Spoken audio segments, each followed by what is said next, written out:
guys, welcome back to my channel, and if you're new here, welcome to my channel. My name is Leah, and if it is not your first time here, welcome back. Today is my first ever episode of my new Leah's Light segment here on my channel, where I shed light on what you're going through, share my perspective, and help provide you with some encouragement along your way. So excited about it. So if you have no idea what I'm talking about, be sure to click the video down below. That kind of explains, you know, what this new avenue of my channel is going to be all about. Oh, and first, if you are not following me on Instagram, be sure to do so that if you have a question or a situation you want me to answer, that you can just go ahead and send me a DM. So be sure to follow me on Instagram if you are interested. So the question says, hey Leah, I have a friend that has fallen on some really difficult times. He lost his income, separated from his significant other, and has had some serious family issues. How do I encourage him without him sucking the life out of me? And it's anonymous. That's a lot. That's a lot. Let me just make sure that I have this right. So he lost his income, separated from his significant other, and has had some serious family issues. So how to encourage him without him sucking the life out of you? Yeah, that's challenging. And I think that it's good that you're self-aware and you know that like there's a limit for you, so that there should be a boundary for you, so that you don't just like give everything that you have, but you still want to be supportive to him and be there for him, you know, but without necessarily carrying the weight on your own shoulders. So I appreciate you writing in, and I think that like you're on the right track. You want to be there, you want to help him, you want to support him, but you also want to take care of yourself. So you don't want to give so much of yourself where you have nothing left for you. You know, it's all about balance. You have your own priorities, you have your own situation, but you want to be there and be supportive of him as well. So, you know, based on your friendship, you know how to encourage this person, you know, whether it's being there for him to talk to, you know, you could be there, like maybe give yourself 30 minutes. Like, okay, I'm going to set this boundary of 30 minutes where he can talk to me about what he's going through. I can be there for him. I can help to give him some support. But then at 30 minutes, I have to go because I have, you know, to do laundry or I need to go to the gym. Just make sure that you're not completely, you know, giving all your time where you have nothing left for yourself. Also, you don't want to pour from an empty cup. So you never know when a close friend or family member is going to fall on hard times and they're going to need you or lean on you for your support. So I know sometimes it can be difficult to get into the word, especially when nothing is wrong. I know like that can be super challenging, like, oh, everything's good, you know, and you go to God primarily when things are going terrible. But when things are good, you're like, okay, see ya, you know. But this is like a good reason of why it's so important to stay filled up, because you never know when you're gonna have to pour into somebody else, and you don't want to be pouring from a deficit, you know. So you want to have enough overflow where you can give him 30 minutes of your time, an hour of your time, and not feel like you are depleted. So to me, it just kind of seems like a sign that you have to make sure that you're taking care of yourself, like having that time in the Word, spending that time with God, as well as, you know, taking care of your brain, your mind, you know, and your emotions. So, you know, whether that's taking some time to read, to journal, so that if somebody comes to you and needs you, you're not like overloaded. It's challenging, but I've had to be there for people, and people have had to be there for me. And when you're really, really going through it, it is tough to not expect people to just, you know, really be there for you, because, oh, well, you know what I'm going through, so how can they not answer the phone? They know, you know. But people have lives of their own, so it is important to have boundaries, you know, healthy boundaries, with what you feel comfortable with, but what will help that person. And you don't have to have a conversation with them and say, hey, you know, I do have that Pilates class at 3 and I noticed you called at 2, so just letting you know I gotta go in 30 minutes.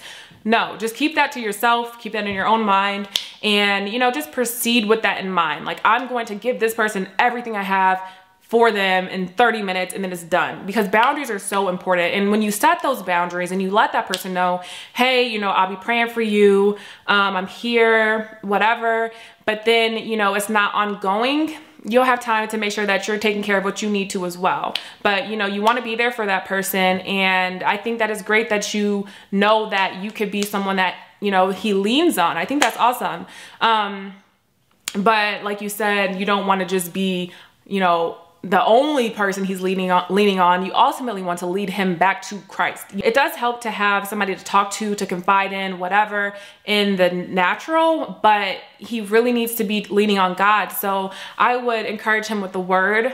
If he has a Bible app, I would recommend, you know, finding a plan that he can go through, and recommending it to him, or a book that you know, or a podcast that you know, and really being that person to help give him other things to fill himself up with so that he doesn't just come to you. You can be a resource. And I think sometimes we feel so much pressure to be everything to everybody all the time. But sometimes it's just being that resource. You could just say, hey, I know Travis from down the street. He went through something so similar. Like, let me see if Travis would be willing to connect with you. Are you okay with that? You know, and not having to carry the burdens of what other people are going through, but, you know, connecting them and knowing like, okay, this is not really something that I can really help with, but I know somebody who can. Let me see if they're interested. You know, you don't want to just push them off onto somebody else without their permission, but it's just, you know, having that connective mentality. And when you say you're gonna pray for this person, actually do it. I know so many times it's tough, and you might say, oh, I'm gonna pray for you, and you might not always get around to it, but just, you know, write it down, put it in your notes, put it in your little calendar, and just make it a point to pray for him and, you know, be there for him, but also cut it off.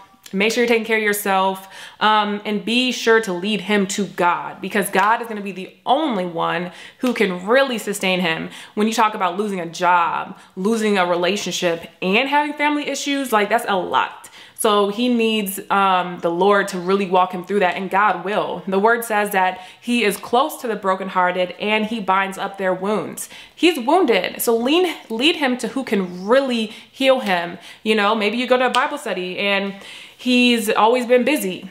Hey, you know, do you want to go to this Bible study? Like, they really have been so helpful for me in my walk. Lead him to Christ, because you can be there on the phone all day long. But if he's not really going to the true supplier, the true source, it's going to be challenging. So, you know, have boundaries and know who can actually like help him deeply, but be there to listen as well and show some empathy. You know, we've all had difficult times. You know, losing a job is no joke, especially if you don't have money saved up. It can come at you like a ton of bricks. So have some empathy. When you're there for him, give him what you have to give, you know, like your undivided attention, your compassion, whatever. But when you're done, make sure that you are filling yourself up so that people don't just come and take, and you have nothing left for yourself, because then who's going to encourage you? You know, you got to make sure that you're filling yourself up. I wanted to recommend a book to you called Boundaries. And basically it helps you figure out what to say yes to, when to say no, how to say no. If you're one of those people that has difficulty with saying no. So, you know, let's say like he calls you and you actually are not available, but you feel obligated to take that call. The book should help you to, you know, make some boundaries for yourself and learn how to communicate them with others. And it's also a Christian book. So I'll have a link down below for you to check that book out. I have it, and it's really good and very practical, and it has that biblical perspective as well. I hope that this helps. And I hope that this encourages you. It's awesome that you are, you know, willing to be there for him and you want to be there for him. But I think it's even more awesome that you want to be there for him without, you know, letting your life go to ruins in the meantime. All about balance. It's all about, you know, having that right hierarchy and making sure that God is first, not only in your life, but in his life as well. So I hope that this is helpful and encourages you to keep doing what you're doing, but just make sure that you're taking care of yourself as well. So I hope that's helpful. If you found this video to be encouraging or you enjoyed it, be sure to give it a thumbs up. And if you want to send in a question or situation, be sure to follow me on Instagram, send me a DM, and tell me that is for the Leah's Light like episodes on my channel, and I will definitely be reviewing them. If you want to be anonymous, let me know. If not, I can read the name, but definitely specify if you want it to be anonymous or not. But yeah, this is the first episode. I hope that you enjoyed it. More videos like this are coming every Sunday. So send the questions and I'll be sure to get as many as I can answered here on my channel. As always, thank you so much for watching this video, and I look forward to seeing you in my next one. Bye.